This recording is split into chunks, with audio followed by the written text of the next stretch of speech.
Now this is the famous Ingersoll SC71 night latch, seen from the inside.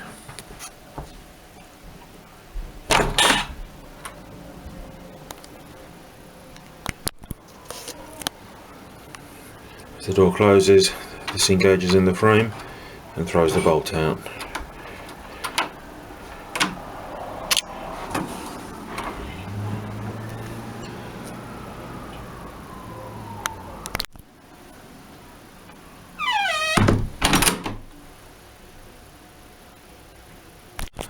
This is the cylinder with the optional cylinder pull. We choose to install the Mul-T-Lock cylinder rather than the Ingersoll cylinder that the lock is normally supplied with, because the keys are quite easily obtainable for the Ingersoll now these days, but the Mul-T-Lock is still highly restricted. That's the key going in and opening the door. And that's the key removal.